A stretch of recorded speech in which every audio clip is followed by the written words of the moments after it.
no one except maybe Bro. Bro and DRX going back-to-back red side picks in their final best of 3 of the regular season. But we'll have to wait and see how the side selection comes along here in this series. Starting off with the Xinjiao ban.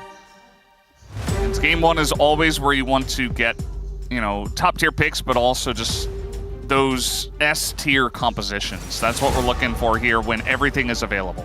Yeah, interesting we get the Xin Zhao ban first and foremost. Then the Trundle as well, so really putting the pressure onto Rapt. They've had 3 jungle bans so far. Wukong kind of the standout that is left open and available with that Pantheon gone as well. Normally we see like Pantheon, Azir, Yunara, which they're nicely looking to do in the order, paying the tax. Yeah. Kai'Sa coming through as well, specifically targeting Diablo, but it's interesting because often we see if Yunara's left open, Wukong's really good into it. So I feel like if BNK FEARX leave Yunara open, Nongshim might just take Wukong anyway and look for like a heavy engage comp into it. We'll see what they opt to go for here. But the Wukong definitely a really premier pick that is left in this situation. All right, what's the ban going to be here? Final call, it's Talia. And so Yunara is left wide open, but so is Wukong. This is exactly what you were talking about. And it's the immediate snap block of Yunara. They are not scared, they say. But that can be very dangerous because Annie also available, Rakan also available. You just slam Annie Wukong. This is the Rise Group special. Nongshim don't know, they went in the Rise Group. I mean, this was strong in the Legend Group as well. But if you go Annie, Wukong, Rakan, Jiwoo doesn't get to play the game.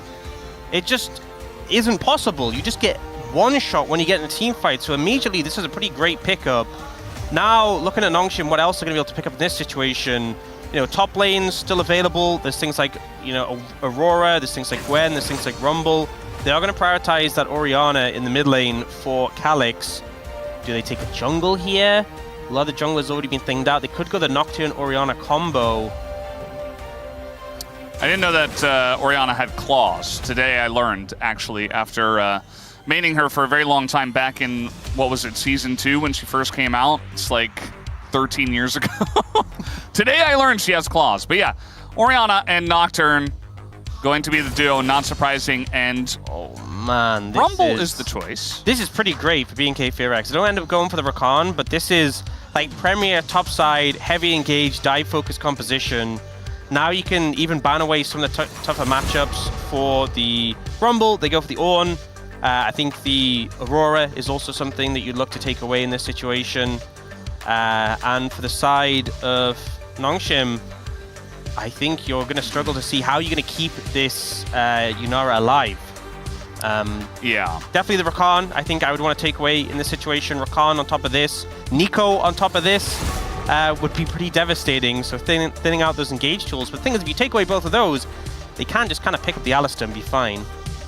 There's just too many choices. I mean, they already got the S-tier composition parts that I was talking about before. Of course, on the side of Nongshim, it's nothing to shake a stick at. Like, they also have fantastic picks here, but what BNK has is very good into Yunara, so we'll see. There's that Aurora ban that you mentioned. Makes a lot of sense. I think it just has to be the Rakan in this situation. I think it's just, yeah. They go for the Xayah instead, wanting to kind of secure their combo, going aggressively instead. Which I feel like doesn't do any favors to Jiwoo. Maybe they're like, look, Jiwoo's dead anyway. let's trade 80 carries. True. Okay, let's accept he's going down and let's just try and handshake. If they use everything on one champion. The problem is, if you have so many tools, you don't have to use everything on one champion. It's just going to be Corki. Okay, going for the not wanting to commit to the support right now. And the thing is, as much as Rakan would be fantastic for this comp, maybe wanting to make sure they don't go into a bad support matchup. The Corki, pretty safe, slots in his composition. Obviously, into Nocturne Orianna, how safe can you truly be? But he has the Valkyrie, does get a bit of extra help with his build path, the Triforce, and scales quite well. So I think BNK FEARX kind of have everything they want. And as long as the lane matchup's good for Rakan, which presumably it will be, with a Corki alongside, you're kind of fine here. They go for the Galio. into the Rumble, which is that OG counter we saw quite a while ago, although it has really, I think Rumble's gotten a lot of buffs since then. Yeah. It obviously get toned down on this patch a little bit, but still feels very powerful. Yeah, I mean, the Galio's good defensively. It's good aggressively as well if they find the right target. So don't mind the pick at all. It's good in the lane. What are we going to see here for Lahen's blind pick for support? The Alistar is available. They don't think... Maybe they were thinking about the Rakan, taking it away, but they just give the Alistar over to Kellen as well. Yeah, I mean, the Alistar fits with the comp. You know, you have the late engage, you have the bold delivery, sets up for the Galio, with the Nocturne there as well. I think BNK FEARX should just go Rakan here, though. It's kind of a no-brainer. I'm not sure what the big smile on Kellen's face was about. Just because for us, it's like, okay, Rakan is very obvious. Maybe you're looking at the opposite side and you're saying, maybe I should pick some kind of disengage. Like, are we thinking of Renata Glask or something weird like that? But I think this comp on the side of BNK, like, I don't know if anything beats that I've seen. Yeah, I mean, we saw, like, the Wukong Annie be so powerful in Rise Group. And then you also have the Rakan, you also have the Rumble, the Corki's been one of the premier picks. I think the Nongshim comp in isolation is actually a pretty great comp. But it's up against... Absolutely. This is like the dream composition from what we've seen. Is there anything you would replace? Like, is there any better pick? I think it's hard to say, because I think specifically into what Nongshim have, maybe a Xayah might be easier to execute on, because you have the ultimate into like the Nocturne Orianna. But even then, like, some teams would argue, well, the Corki's just a better pick overall. So I can't even say that you would actually replace anything. It feels pretty god tier in terms of what we've seen the LCK teams prioritize, what we've seen them like to play. This feels like BNK FEARX got everything they want. That being said, draft isn't everything, and there are still a lot of engage tools for Nongshim to play around. So we'll see if they're able to match the S-tier composition that BNK FEARX have. Yeah, they've got a good one of their own. Let's see how it all plays out here on the Rift for game number 1.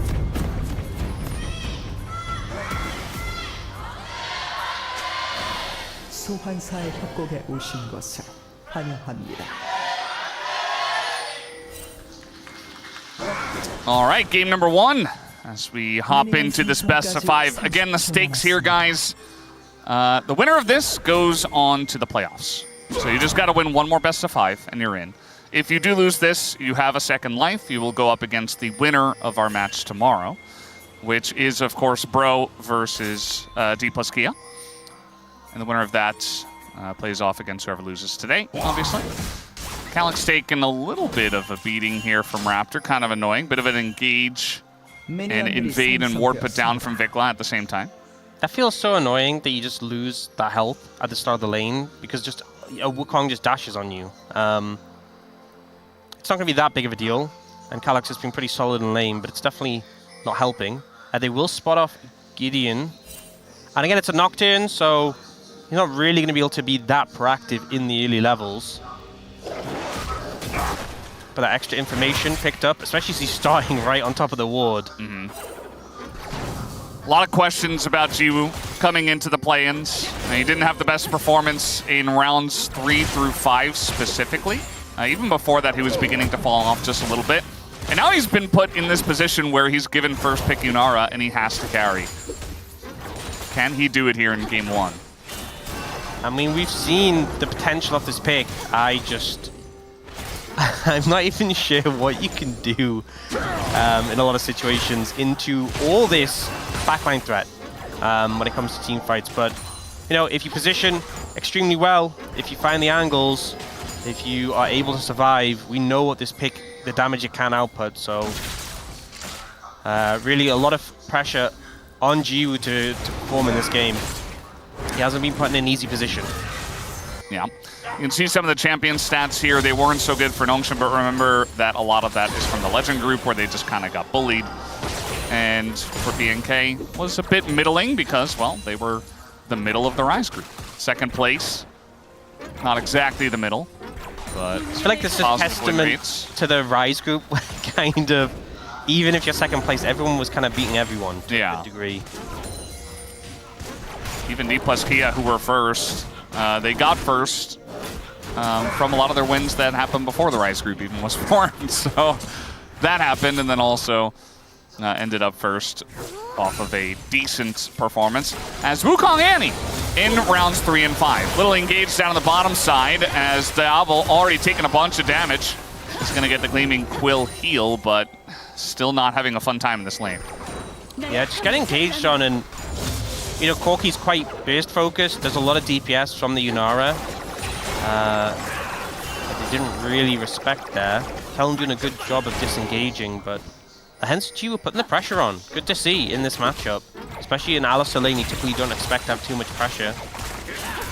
But yeah, we saw those stats for the Wukong Annie. It has been delivering. We talk about it as the Rise group combo because it had such a strong, it was 100% win rate there, but yeah, it's just been good in general. It just wins. It just wins games. It's extremely reliable, and they're top tier picks in their roles as well. So what are you going to do about that? They're just really strong. Nice TP right in the face of Gideon. And Gideon's going to be like, oh, well, I guess I don't get to get my Raptors then. And in fact, all of it goes to Raptor. His name is Raptor. It is. He is the Raptor. That's actually a big knockabout on both. Just means that there's really no recourse for Kellan as well. Just keeping the pressure up, and Kellan's doing a good job of landing the Gleaming Quills just to get some health back, but Diablo's out of mana. They're not in a fantastic position here. Certainly the back is going to come through. Looks like Kingen doing a good job of just neutralizing the Rumble early on here, as you would expect. Yeah, did have TP back in. You know, it's one of the things where the early levels, the Rumble does bully you out a bit, but once you get some MR on the Galio, it's kind of like the Ornn matchup to some degree, where you're still going to get pressured, but you're not going to die into the Rumble. But then once you get the magic resist, there's just nothing really the Rumble can do unless you mess up. So Gideon really wants some Raptors himself. Trade-off, but is he going to get well? I don't know if he gets them. If he pulls them out and, ooh, no, it's all going to go over to Raptor. He's just like, well, I am Raptor. I am the Raptor. And that's the main excitement we've had in this early game, is the fight over Raptors. We do see... Yeah, that's supremely annoying. And the wave state in a bad spot, but we do see Clear TPing in. And he has ult, so it won't really be a problem to fix.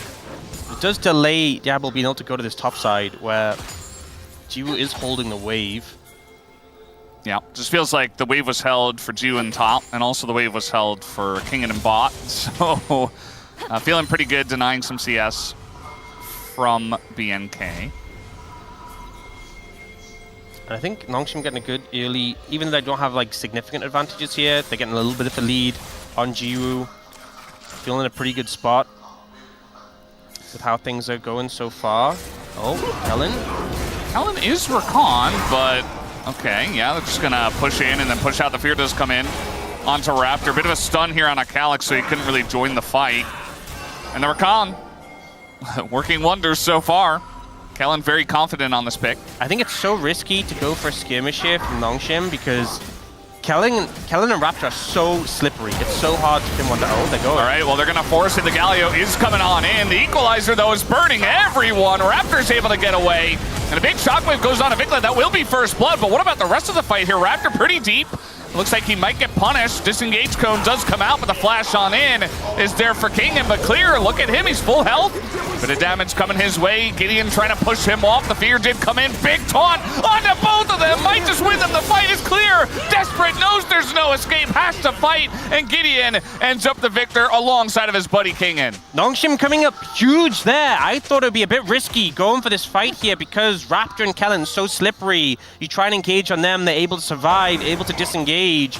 But Kingen getting so much value on this Galio in the extended fight, getting another rotation of cooldowns. And it's Nongshim who come out strong in this one. 4 kills for 2, and obviously the Galio, not the champion you'd love to have those 3 kills on, but a big acceleration. So they start with the engage here, doesn't end up landing onto Raptor, who kind of disengages, and the taunt only catches the Annie. Bit of a mistake from Vikla, kind of just walks into it, had the flash available, doesn't really do anything. I think that was the big thing that put this in favor of Nongshim. If Vikla had avoided that taunt, used the flash, used the Tibbers, I think this could have been a very different fight. Yeah. And then just the repeated cooldowns of Kingin, and Gideon just the sustained damage of the autos.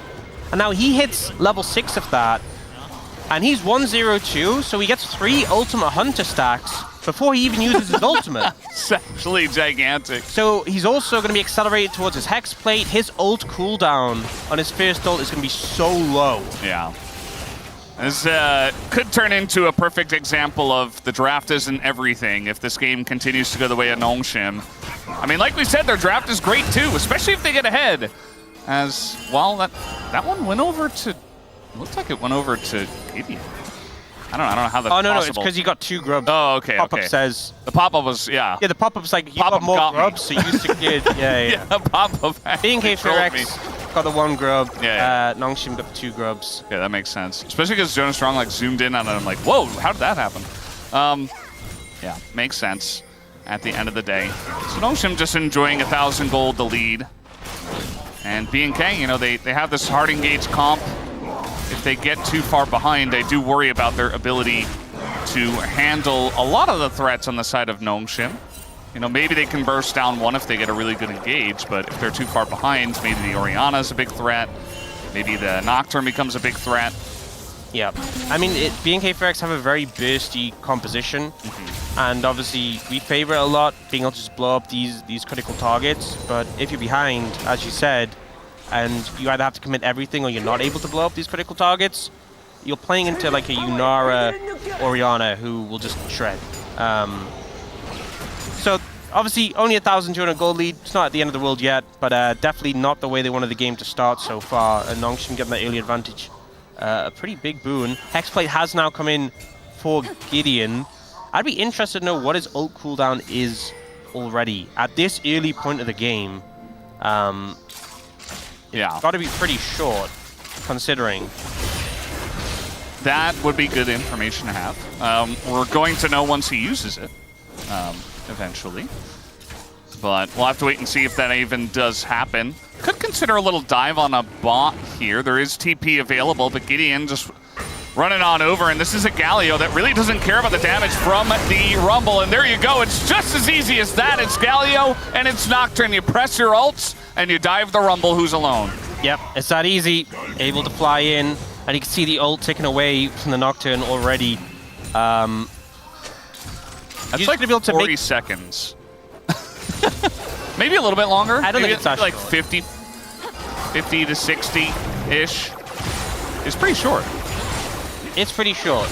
It's pretty short. I'd be interested to know the exact number, because I think it's hard to speculate just by judging off that. But he's going to have that available so much, and if you just keep playing around the setup from your team, you're going to be able to just farm kills up so easily.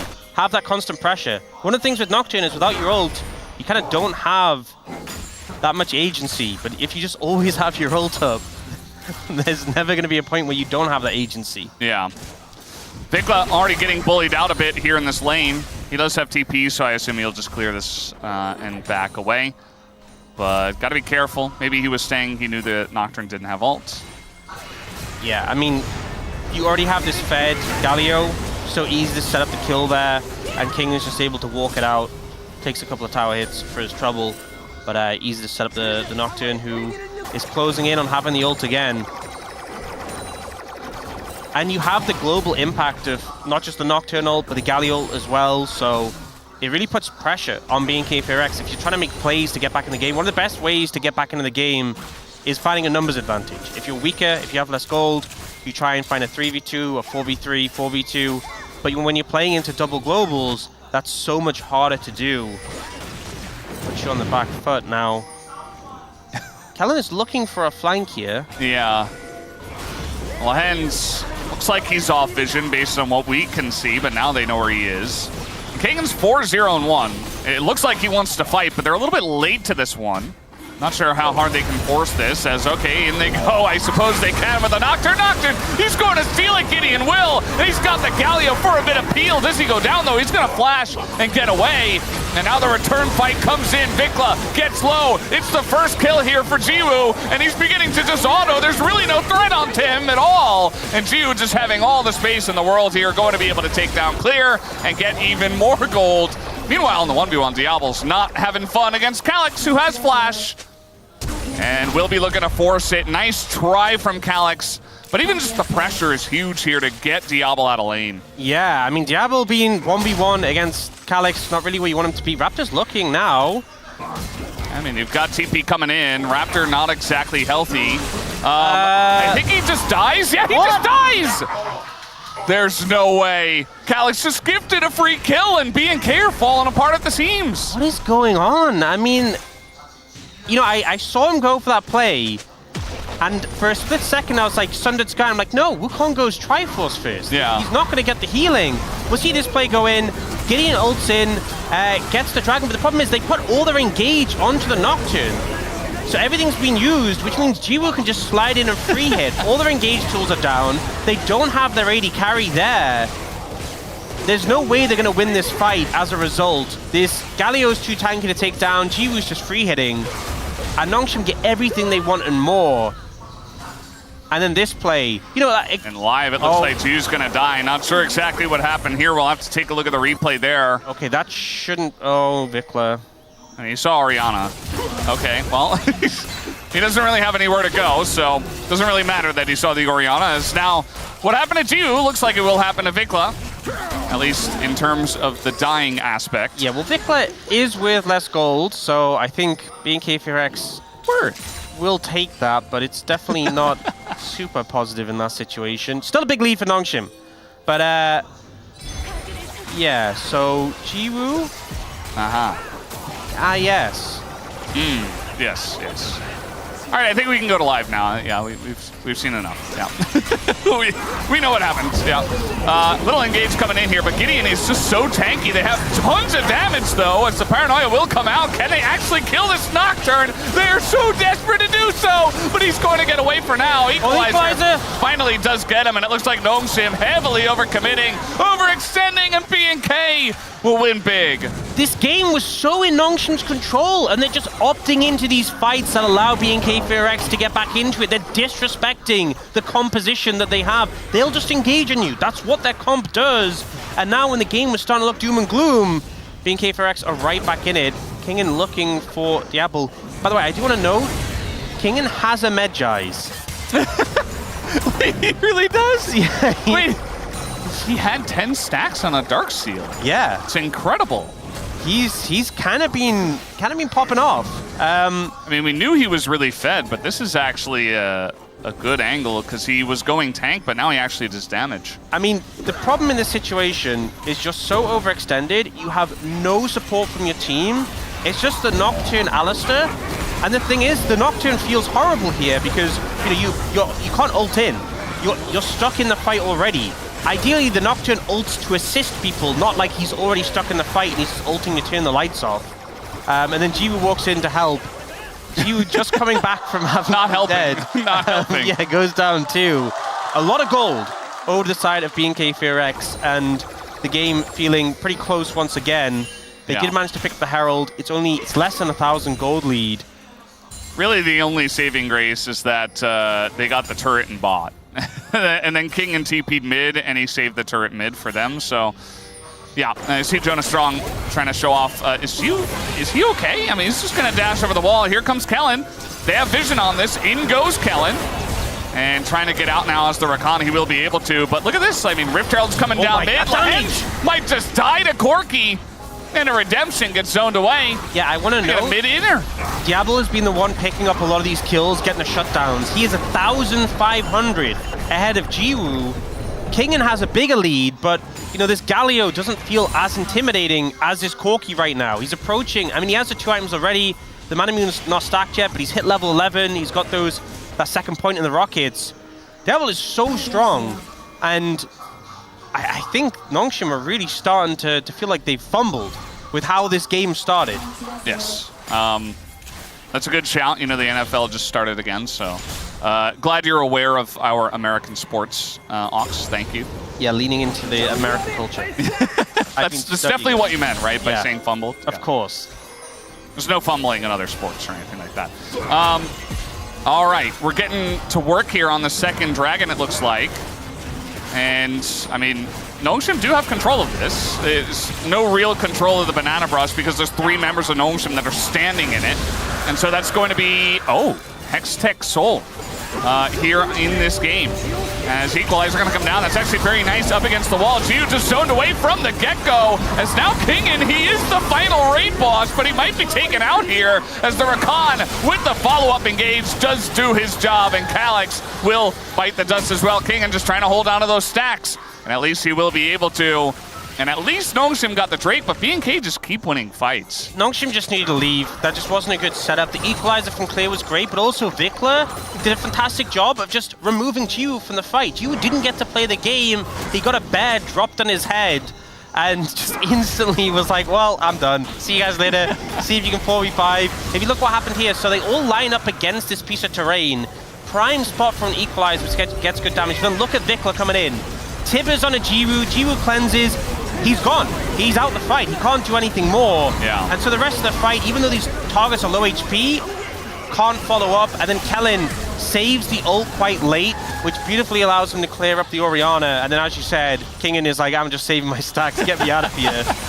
Kingen's been in this situation many a time. I feel like where he's carrying, where he's doing tons of damage, where he's getting fed, and then the team is just not coming together around him, you know? That one, you know, wasn't necessarily that they weren't coming around the Galio, but at the same time, he seems to be the only one who is going down. Mind that Vikla did go for the Rocket Belt first here, not the Malignance, so that was pretty interesting. Allowed him to get that engaged even more reliably in that last fight against Jiwoo. Yeah, it's less consistent damage in the fights. It's also going to mean you have less burst, right? You don't get immediately drop like the magic resist shred on them, but getting the dash into the ult is a lot of value, and it does look like he's going for that Malignance next, so value in connecting the stun, which obviously we saw there was really really important. Kingen has got the Riftmaker, so 3 items on this Galio. This Galio is really strong, but I just feel like you can see in the fights, he's getting people low. Hard for him to finish the targets off. He really needs some more work to be done by his teammates. And theoretically, they have the damage in the composition, but the way the fights are playing out, the damage dealers are never able to deal their damage. They're just kind of dying to the engage of BNK or being pushed away from the fight, so. Or just being zoned. Yeah. You know? That's the thing, is you don't actually have to kill the Yunara, as we saw in that last fight. You just have to get her low enough that she can't participate and then kill everyone else. Yeah. And the job's kind of a good one. And now Jiwoo doesn't have cleanse, only for a little bit, but Calyx not having flash is a big hit to Nongshim's ability to team fight. And we do have Diablo is closing up and having the Manamune fully stacked. Nearly isn't too far away from a Collector as well. Raptors approaching, having Sundered Sky. These are all really big spikes. Yeah, Sundered Sky now in, Malignance now in for Vikla. If Diablo recalls and gets a Collector, I think, honestly, at that point, you just start up the Arakan and you're ready to go. Because those are some massive item spikes. Still got to be careful if you let Nongshim front to back for free. I do want them to try to turn off of an Arakan and actually do what they've been doing. It's actually going to be Nongshim that start this up. As Diablo backs, it's not on vision, but he's just not part of this fight right now. There are Hex Gates, so maybe he can get there on time, but the damage is already being done here to this Otacon. Well, Vikla's looking for a flank angle. Yeah, looks like they were able to spot that somewhat effectively. Kingen is going in and giving himself up just to zone everybody away. They're trying to turn on the Vikla. Vikla in a lot of trouble. Down he will go, but so will Kingen, as that's a trade that BNK will take. The super fed Galio, they take him off the map, as now the Annie is gone as well. A lot of damage being done here by the Otacon. Got to be careful about just going for this one. Trying to turn now onto Lahens. It's going to get low. It's going to come down to 81 health. And the kill will go over to the side of BNK. The Otacon secured. Plus X. They're looking for a little bit more. Jiwoo trying to do what he does on the Yunara. Nice dash away. They're not able to lock him down. Jiwoo still alive. Raptor does go in though and finally finishes him off as Calyx doing a bit of damage, but not enough. Not quite enough. Everybody is so low on the side of BNK. Redemption's going to make this a lot easier as TP comes in. Clear says, thank you very much.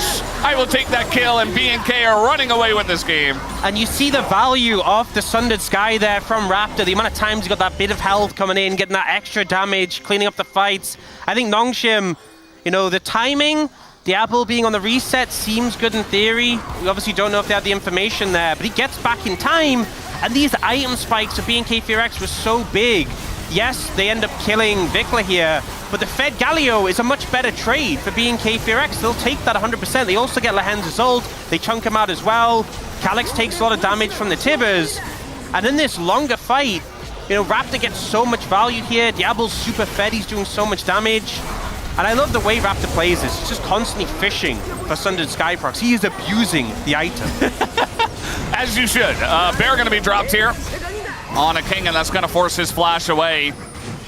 Keep in mind that his Magi's now has 0 stacks. Very sad. Yeah, that's a little bit tragic. You know, his gold lead is now shrunk to just 1,100, about a little bit less than Raptor's gold lead, but Diablo 2,500 above Jiwoo. And look at the items he has. He is pumping damage right now. And I think if you consider, you know, we talked about the strength of the composition, and we're saying how, look, draft isn't always going to mean that you definitely win the game and everything. I think this game is kind of testament to how we view the strength of this composition, because obviously BNK FEARX has played it well, but think how badly the early game went, and they've managed to bring it back to this point of the game. Just their engage has been so good. And they've managed to really just constantly find these good fights, despite having that big deficit. Nongshim weren't really able to keep a lid on it. BNK just so comfy right now. They're the ones on the front foot. They decide how these fights begin and how they end most of the time. Well, I say that. They are going to try to get in onto this Corgi Bikini, and immediately he's going to regret that decision. Just kind of dies. As Diablo's still at Flash, it's not going to work if he's got Flash. Yeah, uses the Valkyrie and the Flash to dodge away from the Shockwave. Well played there from Diablo. A little engage now here from the rest of the team as Nongshim just kind of hanging around. Lehen's just dying as the Galio will also be going down here, it looks like. As tanky as Kingen is, it just doesn't matter. That's just bonus kills here for BNK. Nongshim have truly fallen apart. Yep, 2 seconds on the Baron, so BNK FEARX can head towards that. And Nongshim, they try and make the engage on the Corki. It's kind of a desperation play. It's hard to say what else they could really do in that situation, but they're punished immediately for it. I think this game is just firmly falling out of their control. Yeah, it absolutely is. Free Baron, feeling pretty good about that. The Otacon working wonders for them. They've got 33 enhanced petals. And now 4,000 gold, the difference in the 80 carries. 9, 0, and 3. What good is the first pick Yunara if this is what happens? He's calling for it. Yep. Steps at mid. The team are ready to play. Yeah. Just the confidence, especially from a rookie player, to say, I'm going to bait, they're going to go for me, be ready.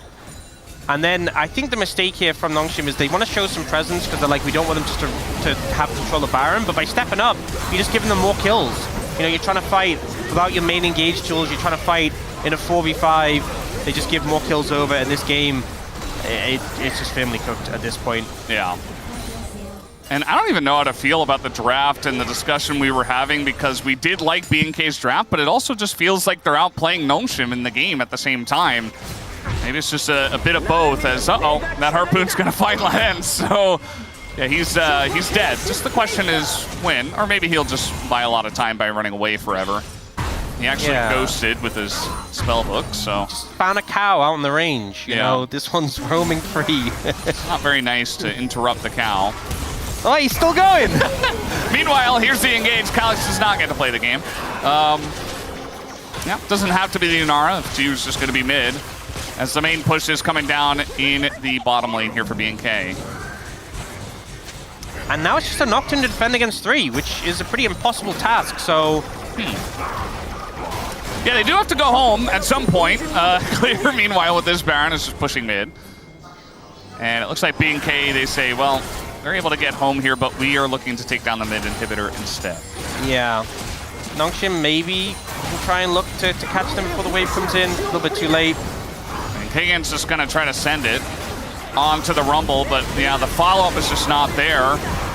No Paranoia to come in, and Kingen loses most of his life in the trade, so he's going to have to give up the inhibitors. Diablo has 2 more items over Jiwoo.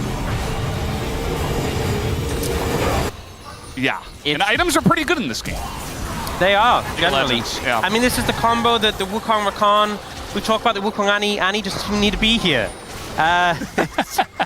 It's pretty... Wait, he just backed and he finished his boots? Because I was like, okay, maybe I'm being a bit unfair because, like, Jiwoo has the tier 3 boots. He just backed, got a BF sword, and he finished his boots.